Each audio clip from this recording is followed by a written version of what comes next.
Welcome to Coffee to Go, where we center ourselves in the scriptures, seasons, and holy days of the Christian tradition. I'm Karin Peter. I'm here with Blake Smith, and we welcome you on the journey. So where are we this week with Jesus? Well, Jesus is telling a story to make a point, as Jesus does. And I need to just say right out loud that I may be kinfolk to the judge in this story because it says he's not very faithful, not very religious, and not real interested in people either. And there are days I fit both of those categories. So I just need to own up to it that I did feel a little kinship with the judge. And so maybe you do too, as Blake reads the scripture for us. You might recognize a little bit of yourself. And that scripture comes from the 18th chapter of the Gospel of Luke today, and it is the 1st through the 8th verse. Then Jesus told them a parable about their need to pray always and not to lose heart.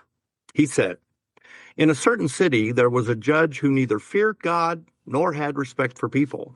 In that city there was a widow who kept coming to him and saying, 'Grant me justice against my accuser.' For a while he refused. But later he said to himself, 'Though I have no fear of God and no respect for anyone, yet because this widow keeps bothering me, I will grant her justice so that she may not wear me out by continually coming.' And the Lord said, 'Listen to what the unjust judge says. And will not God grant justice to his chosen ones who cry to him day and night? Will he delay long in helping them? I tell you, he will quickly grant justice to them. And yet, when the Son of Man comes, will he find faith on earth?'" A lot of pieces there in that. One of the things I want to pick up, and I think I mentioned it a little bit last week, in that 7th verse, "And will not God grant justice to his chosen ones?"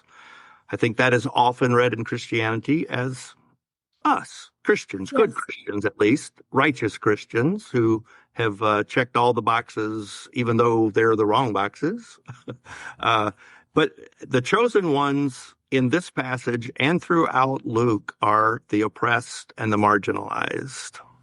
And we'll see that again in the Sermon on the Plain, and we've seen it throughout the Gospels that God's preference is for the marginalized and oppressed. So just to be clear as we're talking about that. But let's look a minute at the characters in this passage. We have the judge, and a judge in that culture would have been God-ordained and called to uphold the righteousness and uphold the justice of God, and clearly says he didn't care about any of that. He didn't care about God. He didn't care about the people. So not only was he in a position of ultimate authority in the culture, he was corrupt and not in alignment with God. But he has the power and authority, as opposed to the other character in the passage who is a widow. And so again, in that culture, the widow is, when we talk about intersectionality, she was a woman, obviously, but to be a widow was the lowest of the low in terms of power and authority. She absolutely had none. She would rely on God and God's appointed judges to bring about justice for her, and she wasn't getting it. Only with the exception of her persistence did she get a true hearing.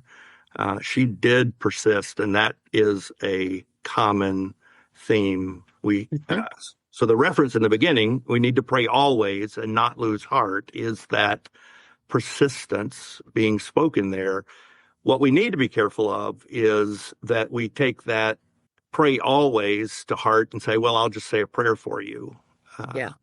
And this is a call. I think prayer is both the being in conversation with God, but it is also lived out action, or at least it needs to be. So asking alone is not sufficient. We also have to act. Praying for the poor is noble, but acting in ways that reduce poverty in our community is righteous. Stephen Wright, in his commentary on this passage, gives a definition for justice that I think is helpful, at least in aligning us with God's will and also understanding the need for more than just prayer. He says, justice or righteousness is that state of harmony reflecting God's created order in which all that God has made can flourish as God intended. That's going to require that someone be working against the systems and things that are in place that hold folks down and keeps them from being able to flourish as we talk about in God's kingdom. So it reminds me very much of the balance that we try to get between being and doing. Mm-hmm. We talk about being as in the deepening and broadening of our spiritual life, but it's always partnered with the doing, the ministry and message of Jesus. And I think it's St. Benedict as a rule of life, which is it's work and pray, that one without the other is not sufficient. And so it's, for us, we could say it's action and prayer, or prayer and action. It's not enough to simply pray unless that prayer moves you into action. Right. Which gets complicated because we love throwing those thoughts and prayers out onto Facebook and then checking off that box that we've done our part for justice. I think about that every time that I'm, writing an email to someone who I've heard has lost someone, and do I say, my prayers are with you? Does that mean anything? And how might I write it differently? So, Yeah. And yet, like you say, throwing out the thoughts and prayers is something that we do very easily, because it's an easy thing to do that hopefully many of us follow through on. But I think some just use that as just as freely as they say, "Hey, how you doing?" when they don't really want to know how you're doing. So back in alignment with Stephen Wright's definition of justice, I want to just say that we are called to persist in causes of justice for the poor and marginalized. So here's your action and your persistence together. We persist in prayer and we actively engage in our communities. It really takes both. We don't want to get into some kind of works righteousness that you have to do a bunch of works to get into heaven. It's about making the abundant life and the flourishing of all of God's creation possible in this world. It's not about reward other than accomplishing the task we're called to. So some questions we might ask ourselves this week are, what is the balance in my own life between prayer and action? When have I persevered for an important cause would be another question. When have I persevered? What is it that you're persistent about in your life?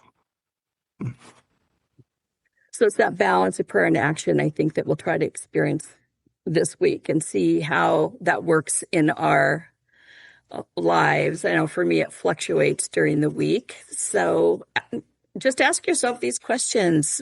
Or observe your own behavior in the week. When do you tend to pray? When do you tend to act?